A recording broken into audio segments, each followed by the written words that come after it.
as a lawyer, I've helped and seen other lawyers go through three phases of development.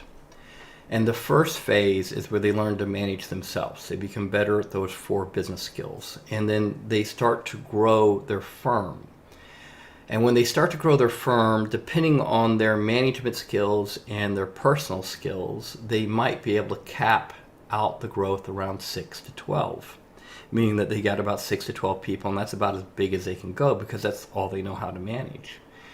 To get to the next level of growth, they have to learn how to consolidate those 6 to 12 people under different managers. And that's where they learn to manage a team. They learn to basically put together how do I do that? And then the next level is how they put together managers who are managing other managers.